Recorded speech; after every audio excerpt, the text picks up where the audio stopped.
It was the kind of sunny afternoon where everything felt right, where the world seemed to move a little slower, as if the universe was holding its breath.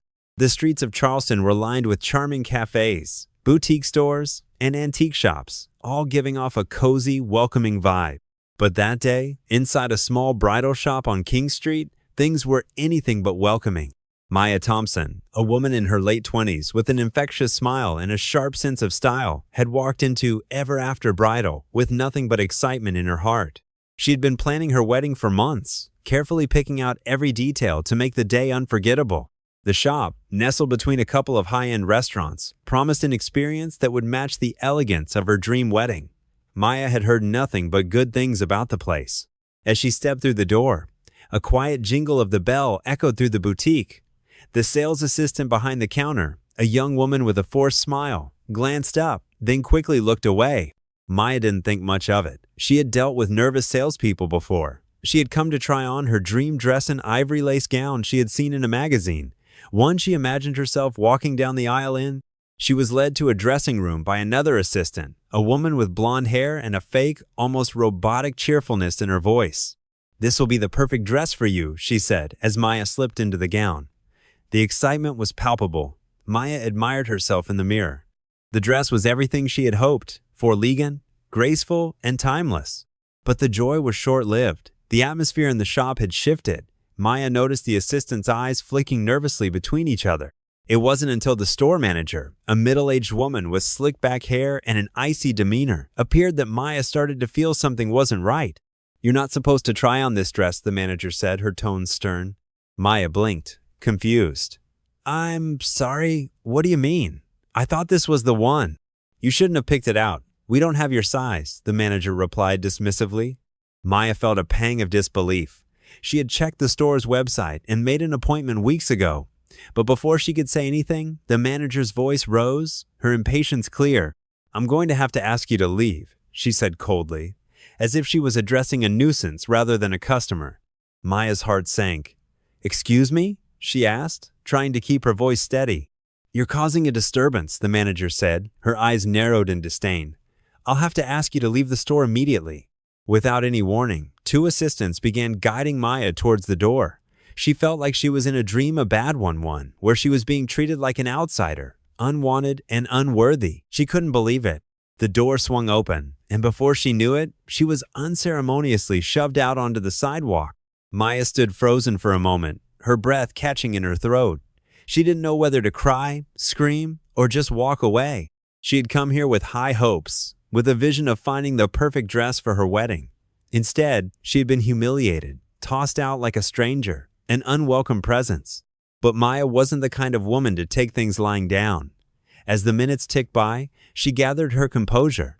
She stood up straighter, brushed the dust off her dress, and took out her phone. With shaking hands, she texted her best friend, Emma. "I was just kicked out of Ever After Bridal," the message read. "I don't know why, but I'm not going to let this slide."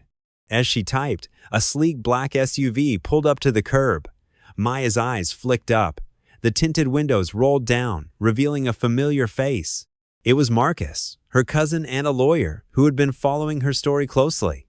He was a man of action swift and precise, and when Maya needed help, he had always been there. "Maya, get in. We're going to fix this," Marcus said, his tone calm but firm.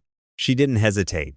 She slid into the passenger seat, and as the door clicked shut, she felt a weight lift from her shoulders. The storm of emotions swirling inside her began to settle. She wasn't alone. As the SUV sped down the street, Marcus spoke in a low voice. "This isn't the first time this has happened. I've heard stories, but I didn't think it would happen to you." Maya shook her head. "I thought things had changed. I thought things were better now." "I know," Marcus said, "but we're going to make sure this store never does this to anyone else again. You've got a case, Maya, and we're going to take it to the press, to anyone who will listen." Maya felt a surge of gratitude, but more than that, she felt a new sense of purpose. She wasn't going to let this injustice slide. It wasn't just about her. It was about every woman who had ever been treated unfairly, ignored, or made to feel less than because of who she was. It was about standing up, fighting back, and making sure that things did change. As the SUV drove off, Maya looked out the window, her resolve growing stronger with every mile. The world might have knocked her down, but she wasn't going to stay down for long. The incident sparked a wave of support from the community, with Maya's story going viral. News outlets covered the details, and people from all over the country rallied behind her cause. The bridal shop's reputation crumbled under the weight of public backlash. And as for Maya, she emerged from the ordeal stronger, more confident, and ready to fight for what was right. It wasn't the wedding dress she had imagined that day, but it was the beginning of something far more important, a story of resilience, of standing up against injustice, and of making sure that no one else would ever have to endure what she did. As the weeks went by, the bridal shop, now under intense scrutiny, was forced to close its doors after multiple lawsuits and public outcry. Maya, while still emotionally shaken, became a symbol of strength and resilience. Her story inspired other women to speak up, to demand respect and equality, no matter their race or background. Maya's legal battle wasn't over, but she knew that with her cousin Marcus's help, they would take the fight all the way. She wasn't just seeking justice for herself, but for anyone who had ever faced discrimination in silence. Her goal was clear: to make sure that no one ever again had to endure what she had experienced that day. But Maya's personal life also began to heal. As her story gained attention, people reached out to support her, some with similar stories of their own, and others offering encouragement. Maya found herself surrounded by a strong network of friends and allies who helped her rebuild her faith in people and in the power of standing up for what was right. One evening, months later, Maya was walking with Emma through the city when they passed by a new bridal shop that had recently opened. It was small, modest, and cozy, nothing extravagant, but it radiated warmth and inclusivity. "Maybe this is where I'll find my dress," Maya said with a smile, her voice light, the burden she had carried for so long now starting to feel more distant. Emma smiled back. "I think it's the perfect place." As they entered the store, Maya realized that it wasn't just about finding the perfect dress anymore.